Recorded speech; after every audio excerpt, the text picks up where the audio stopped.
সময় ধরে বিভিন্ন ধরনের কর্মসূচি ঘোষণা করছি এবং বাস্তবায়ন করে আসছি।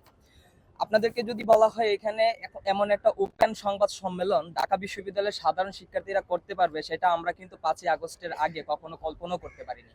এই একটা ওপেন সংবাদ সম্মেলন করার জন্য যারা আমাদের বুকে স্পিরিটটা ধারণ করে দিয়ে গেছে, জুলাই বিপ্লবে যারা শহীদ হয়েছেন, আমার সেই বীর শহীদ ভাইদের প্রতি আমরা শ্রদ্ধা রেখে শুরু করছি। দেখেন, ঢাকা বিশ্ববিদ্যালয় ক্যাম্পাসে দলীয় ছাত্র রাজনীতির একটা কালো অধ্যায় রয়েছে, আমরা সেটা জানি। আমরা যদি বলি আমাদের দেশভাগের পর থেকে এটা কিন্তু শুরু হয়েছে। দেশভাগের পর থেকে তারপর আমরা যদি 1971 সালে স্বাধিকার আন্দোলনে যখন আমরা বাংলাদেশ মুক্তি পাই, তারপর থেকেও কিন্তু 1974 সালে ঢাকা বিশ্ববিদ্যালয় ক্যাম্পাসের মতো একটা জায়গাতে এই দলীয় রাজনীতির কারণে, দলীয় রাজনীতির অন্তকুন্দলের কারণে মহসিন হলে 7টি খুন হয়, সেটা হয়তো আপনারা জানেন। তারপর হচ্ছে 1991-92 সেশন থেকে আমাদের ঢাকা বিশ্ববিদ্যালয় ক্যাম্পাসে যে একটা সুস্থ ধারার রাজনীতি চলতো ডাকসু নির্বাচনের মাধ্যমে, সেই ডাকসু নির্বাচনটা অচল করে দেওয়া হয় শুধুমাত্র দলীয় রাজনৈতিক এজেন্ডা বাস্তবায়ন করার জন্য। তো আমরা সাধারণ শিক্ষার্থীরা যখন এটা বুঝতে পারি যে জুলাই বিপ্লবের যেই ধারা সেটাকে অব্যাহত রাখতে গেলে আমরা মূলত একটা ফ্যাসিবাদের বিরুদ্ধে কিন্তু আন্দোলনটা করেছিলাম। কোটা সংস্কার থেকে শুরু করে বৈষম্য বিরোধী ছাত্র আন্দোলন, তারপর হচ্ছে ফ্যাসিবাদী আন্দোলনের মাধ্যমে এক দফা আন্দোলনে কিন্তু আমরা এই স্বৈরাচারকে দেশ থেকে বিদায় করতে সক্ষম হয়েছি।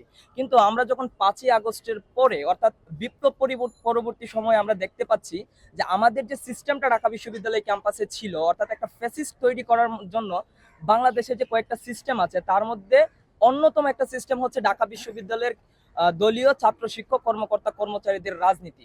এই সিস্টেমটা জাস্ট হ্যান্ড ওভার হয়ে যাচ্ছে। 15 জুলাই ঢাকা বিশ্ববিদ্যালয় ক্যাম্পাসে বহিরাগত প্রবেশ করিয়ে যে ছাত্রলীগ যে ম্যাসাকারটা চালিয়েছিল আমাদের ভাই বোনদের উপরে, আমাদের ঢাকা বিশ্ববিদ্যালয়ের সাধারণ শিক্ষার্থীদের উপরে, ওই মানুষগুলাই জাস্ট তাদের ওই নামটা পরিবর্তন করে, ওই লীগের নামটা পরিবর্তন করে অন্য একটা দলে ঢুকে গিয়ে আবারও ক্যাম্পাসে প্রবেশ করার পায়তারা করছে।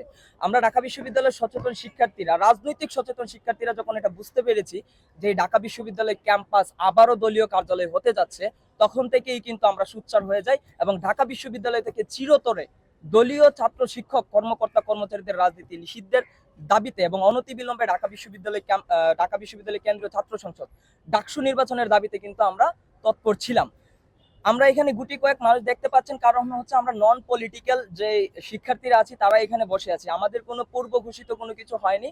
আমরা যখনই ইচ্ছে হয়েছে যে আমাদের আসলে এটা এখন জানানো দরকার, আমরা জানাচ্ছি। এখানে একদমই নির্ভয়হীন, আমাদের মধ্যে কোনো ভয় এখানে থাকছে না, কারণ আমরা দেখতে পাচ্ছি সিস্টেমটা যখন হ্যান্ড ওভার হয়ে যাচ্ছে, আমরা ঢাকা বিশ্ববিদ্যালয়ের সাধারণ শিক্ষার্থীরা আবারও একটা দলীয় রাজনৈতিক যে এজেন্ডা আছে সেই এজেন্ডা বাস্তবায়ন করার জন্য আমরা আবারও পুঁজি হয়ে যেতে চাচ্ছি। এখন আমরা কি বারবার পুঁজি হব? মানুষ কি রিসাইকেল হতে পারে? আমাদেরকে বারবার পুঁজি করা হচ্ছে। তো আমরা ঢাকা বিশ্ববিদ্যালয়ের শিক্ষার্থীরা আর কারো দলীয় রাজনৈতিক এজেন্ডা বাস্তবায়নের জন্য পুঁজি হতে চাই না বলে ঢাকা বিশ্ববিদ্যালয়ের দলীয় রাজনীতি মুক্ত ক্যাম্পাস আন্দোলন স্পষ্ট বিবৃতি করছি, ঢাকা বিশ্ববিদ্যালয় ক্যাম্পাসে সকল প্রকার দলীয় ছাত্র শিক্ষক কর্মকর্তা কর্মচারীদের রাজনীতি নিষিদ্ধ এবং অনতিবিলম্বে ঢাকা বিশ্ববিদ্যালয় কেন্দ্রীয় ছাত্র সংসদ ডাকসু নির্বাচনের দাবিতে গত 1 মাসেরও বেশি সময় ধরে কর্মসূচি ঘোষণা ও বাস্তবায়ন করে আসছে দলীয় রাজনীতিমুক্ত ক্যাম্পাস আন্দোলন। হল সংযোগ থেকে শুরু করে মানববন্ধন, বিক্ষোভ মিছিল, অবস্থান কর্মসূচি, সর্বাত্মক আন্দোলন, ভিসি মহোদয় এবং প্রক্টর স্যারের সাথে সাক্ষাৎ এবং স্মারকলিপি প্রদান সহ আপনাদেরকে নিয়ে সংবাদ সম্মেলন করে আসছে ঢাকা বিশ্ববিদ্যালয়ের শিক্ষার্থীরা।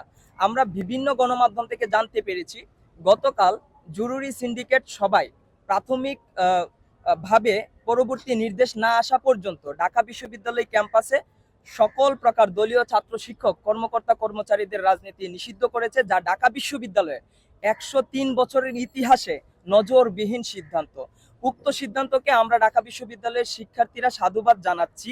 সেই সাথে ঢাকা বিশ্ববিদ্যালয় ক্যাম্পাস থেকে সকল প্রকার দলীয় ছাত্র শিক্ষক কর্মকর্তা কর্মচারীদের রাজনীতি নিষিদ্ধ করতে হবে প্রজ্ঞাপন জারির মাধ্যমে এবং আইন পাশ করে, এটা আমরা জানাচ্ছি। এবং সেই সাথে 22/9/2024 ক্লাস শুরু বা পরীক্ষা শুরু করার আগে প্রজ্ঞাপন জারি করতে হবে এবং আইন করার মাধ্যমে ঢাকা বিশ্ববিদ্যালয় ক্যাম্পাস থেকে সকল প্রকার দলীয় ছাত্র শিক্ষক কর্মকর্তা কর্মচারীদের রাজনীতি নিষিদ্ধ করতে হবে এবং অনতিবিলম্বে দলীয় প্যানেলবিহীন ঢাকা বিশ্ববিদ্যালয় কেন্দ্রীয় ছাত্র সংসদ ডাকসু নির্বাচন দিতে হবে।